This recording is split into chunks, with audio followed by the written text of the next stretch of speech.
Welcome to the Intimate Marriage Podcast, where I teach educated, successful couples how to have incredible, passionate relationships so that you can stop compromising and start feeling fully alive in your relationship. I'm Alexandra Stockwell, aka the Intimacy Doctor. I'm a physician, a relationship and intimacy coach, and I'm an intimate marriage expert. My husband and I have been married for 26 years. We have 4 children and full professional lives, and we've created an amazing marriage. I've shown hundreds of couples how to do so as well. So if you want to deepen your understanding of your own relationship and learn to access new heights of emotional, sensual, and erotic intimacy, you're in the right place. I will show you how. Now, let's dive in.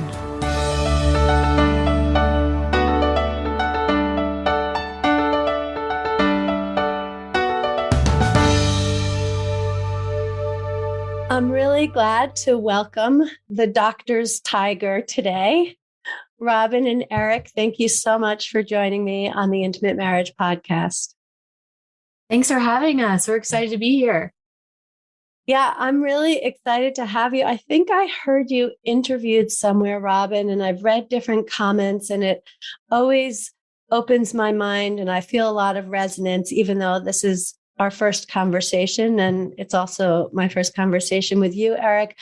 Will you describe what you do, just to give context, what your professional contribution is and your incredible vision, Robyn? Currently, I am the founder of Stress Free MD, which is a coaching business where I teach other physicians how to relieve their stress and build resilience and improve their overall well-being.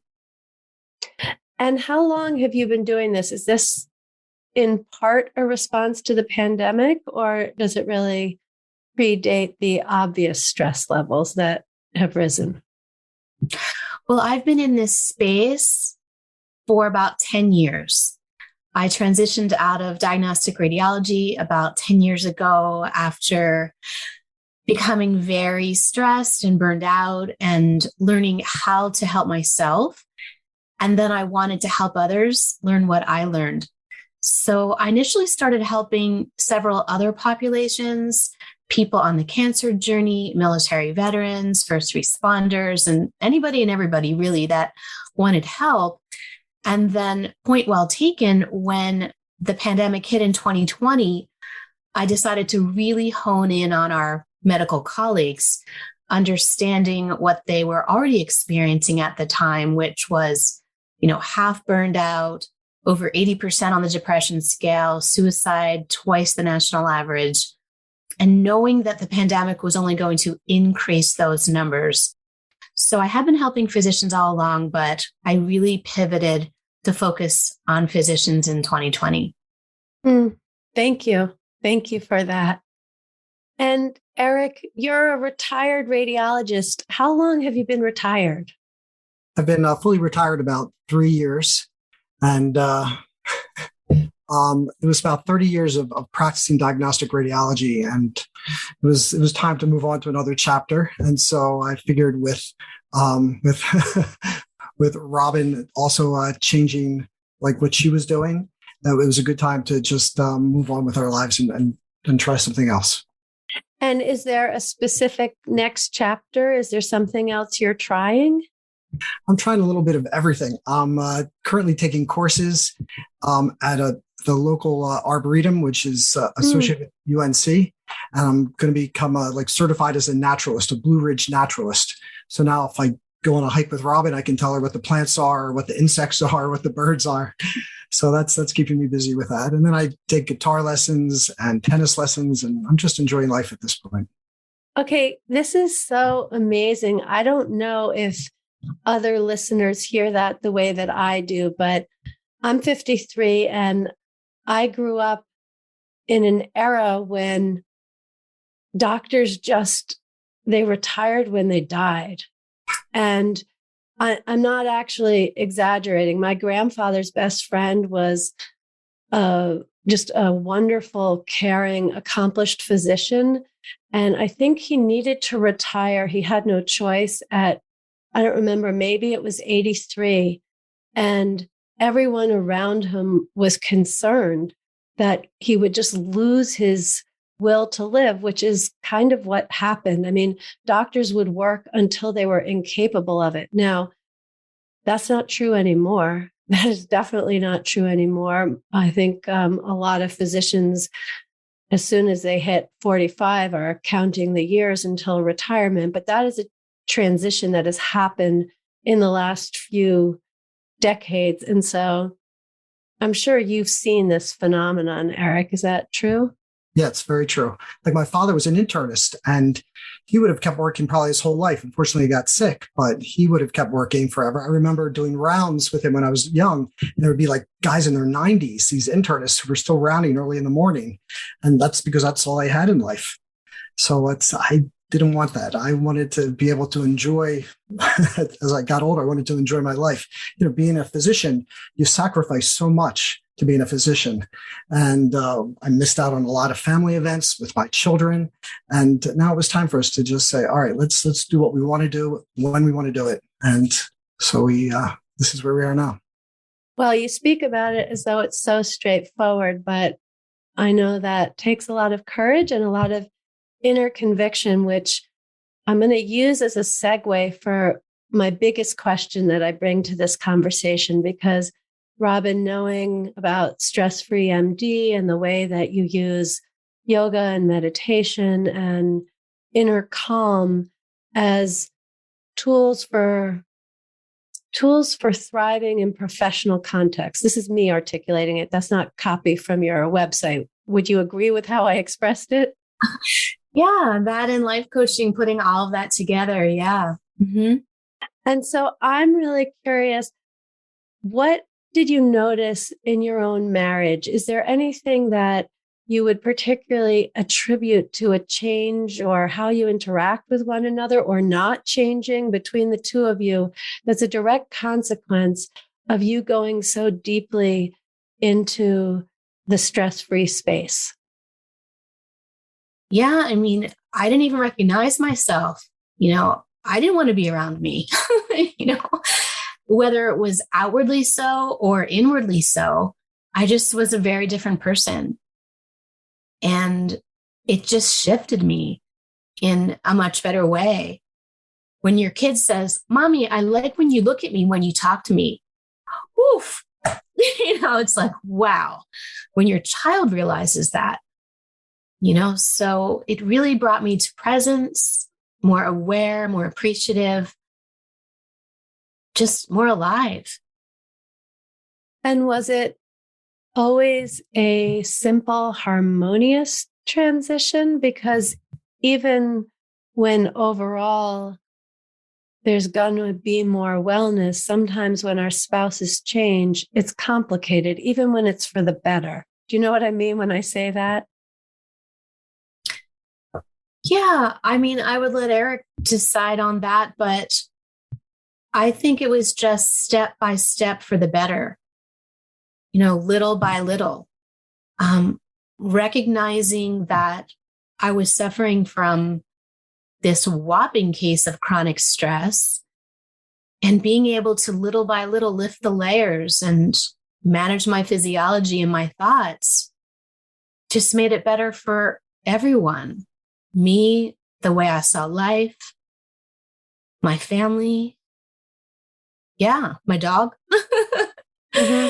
Just really, I'll let Eric decide, but I don't think there was a backwards. I feel like there was only a forwards. Beautiful. Eric, did you know she was burnt out before she told you? She was having some issues, more physical. She was having aches and pains and headaches, and we didn't know what was going on.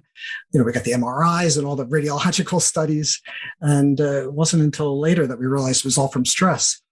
But it was an easy transition for us to, once she started getting into the mindfulness, like she said, there was no backwards movement of any of this. It was much more pleasurable being around each other because we understood what was going on and what the issues were. Yeah. I just want to take a moment and notice that, because most of the time when one spouse makes a significant career change or a significant different internal orientation, there is a little bit of wobbliness along the way. And I think it just speaks to how important your work is that it was only smooth, that transition. Like, I won't spend more time highlighting it, but it's very unusual. If someone is practicing medicine and then shifts into coaching, like, it's complicated. It challenges people's identities. And I'm hearing, no, you just opened and it got better and better. Do you also meditate and do yoga, Eric? Are you on the bandwagon, so to speak? No, I don't actively meditate, but I do a lot of walking in the woods. So that's sort of like my meditation. Just about every day I take the dog for a long walk. And I've been doing that since we lived in New Jersey. Like, now we're in Western North Carolina. Even in New Jersey, my relaxation was on the weekends, walking the dog in the woods. And I always would say to Robyn, this is what I need. I need to just get out there. And that's my time to just be at peace. And have you ever wanted Eric to join you with yoga or meditation, Robyn? Is that a yearning you've ever had? I really just want him to enjoy whatever he's doing. One time he joined me at a meditation and he really didn't love it, but it wasn't me leading it. It was a silent meditation led by someone else. So I think it's okay. What I love is that he is a totally different person since he has stepped down from his practice. Just everything, his facial expressions, how much he's sleeping, how much he notices what's going on in nature, how he takes a lot of time to talk to people when they're strangers. We have to pull him away, where he never had that patience to have a conversation with someone he didn't know. He's more present. So what worked for me was one thing, what worked for him is another thing. But I think we're both actually in similar paths, really better off overall. Yeah, I think that's really beautiful. And that's a challenge that couples often face, which you both have the wisdom not to have faced, where when one person grows and evolves, they can become very attached to their spouse, growing and evolving in the same way. And I just think that's such a beautiful example that you meditate and do yoga, Robyn, and have no judgment for Eric that what he's doing is taking a walk in the woods, because for whatever reason, when we have our epiphanies and enlightenment, we think someone has to walk the same path to have their version. And there's such a deep respect in how the two of you speak. One of the questions that I really love to ask everyone that I interview, based on my conviction that relationship is the ultimate vehicle for personal growth, I wonder, I'll ask you first, Eric, what you've learned about yourself as a result of being married to Robyn. I guess by being married to Robyn, it's brought probably more kindness in me. Robyn is one of the most kind, gentle people I know. I'm more on the dark side with my humor, and Robyn's always checking me with that to just make me realize how much goodness there is out there. And so that's with our relationship. She brings out, I guess, more goodness in me. Beautiful. And what about you, Robyn? What have you learned about yourself specifically as a result of being married to Eric? He just makes me laugh. And so much humor, just having fun. So silly. I didn't, my kids think I'm so funny. And I said, I think that he made me funny. and people think that I'm funny. And it's actually, he just rubbed off on me and I could see things in a different way and have a lighter way about things. So laughter is amazing medicine. I love that. Is laughter yoga one of the things you've done? No, I tried it, and anyone out there that loves it, I have no disrespect for you, but I didn't really get into it. But again, everybody has different things that work for them. And my intention into why I was doing it was really more about homeostasis in the nervous system and finding that relaxation response and decreasing the stress response. So for me, a different type worked, but I know some people absolutely love it. And for somebody who is trapped in the stress of being a practicing physician or any other aspect of life, but if someone is really trapped in stress right now, what's the best next step? First is realization and acknowledgement of how you're feeling, and that it doesn't have to be this way, that it's normal to feel how you're feeling, but it's just a reaction to an abnormal situation. It doesn't mean it's okay. And that you have the innate ability to feel better all by yourself. You just need to learn how. And it's not your fault that you don't know how. No one's ever taught you. We were never taught this stuff in med school or any other school, if you're a non-medical professional, right? So every single one of us has the ability to feel better. We just need to learn how. I feel like saying amen.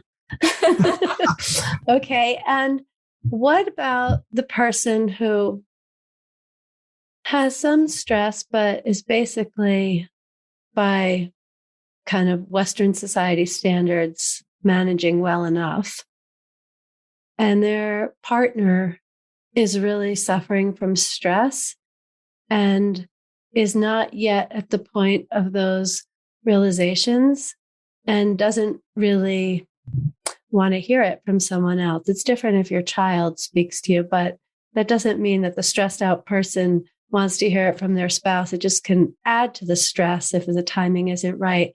How can someone be supportive in that kind of situation? I think you have to meet people where they are, and people have to want to help themselves. Like I've had that where someone's actually purchased sessions with me for someone else. And I can tell you, Alexandra, it rarely works out well because it hasn't come from the insides of that other individual. It's more of like, I guess I have to do this out of an obligation as opposed to a desire. So if the person that's feeling okay can somehow bring awareness gently to the person that's not and allow them to see what is, and if that person then wants to help themselves, that's the best way. But in my experience, you can't help people that don't want to help themselves. Yeah, it's very interesting for me to hear that because I'm completely familiar with that phenomenon when it comes to couples coaching and wanting to improve relationships as well. Except in that case, for the person who isn't ready yet, I'll just say, to really take responsibility from the inside and change themselves in order to change their experience, it's pretty easy to blame the partner, to blame the spouse, if they would just change. But in the case of the stress that we're talking about in terms of professional context, it's much harder to blame it on someone or something particular. Is that true? I'm making that assumption. Yeah, the thing is, we're ultimately responsible for our own health and how we're feeling, independent of what's going on around us. So in particular for physicians, right? So the healthcare system is broken and we can blame the healthcare system and we know that it's broken, but we can actually be the healthiest, happiest versions of ourselves independent of that.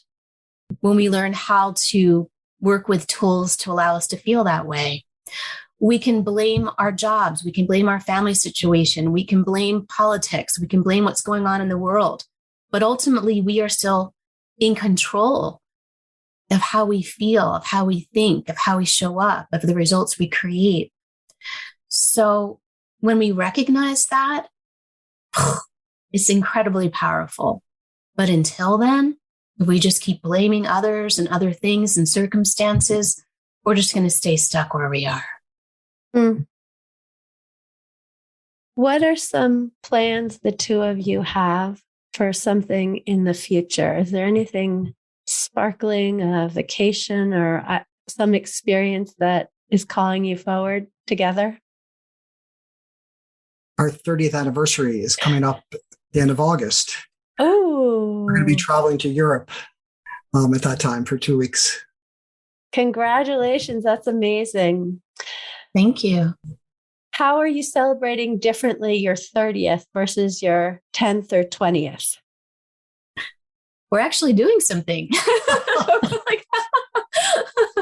Now we have our daughter to thank because she was actually supposed to be traveling and then something happened with a friend of hers. And because we're in the position we're in, we said, okay, let's join you. And she considers us her dear friends, which is so wonderful. Mm-hmm. So we are going to be celebrating with her, and we can't think of a better way. And other than our son also joining us, but he's busy.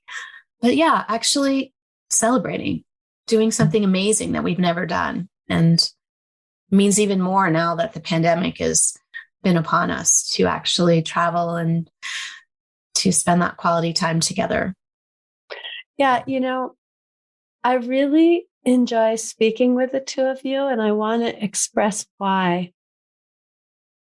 You speak about things that are so profound that could be expressed in such a dramatic way. Like, you're going to celebrate. And I'm assuming at your 20th, you were both working hard, or, I could make up a whole story about why the big difference is that you're actually celebrating. And there's just a lot of drama that you could sprinkle on pretty much every communication either one of you has made, because they're remarkable things you're sharing.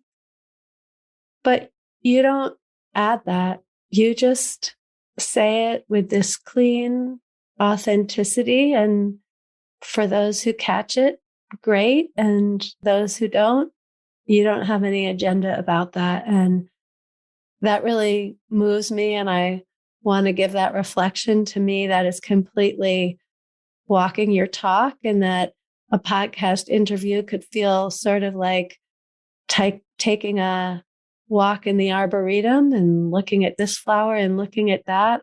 What a beautiful way to move through life. Any final words either of you would like to share, Robyn? I just want to thank you for inviting us on your podcast. And really, this is fun. Like, we've never done one together. So I really learned some things about what my husband thinks. After 30-something years together, I learned some new things today. So it's been enlightening, and I'm really grateful. So thank you. Yes, I'm really glad. What about you, Eric? Anything to add? Nothing to add at this point. No, thank you. Okay, well, I'm just really grateful that your flavor of intimacy becomes part of this podcast conversation. So thank you so much.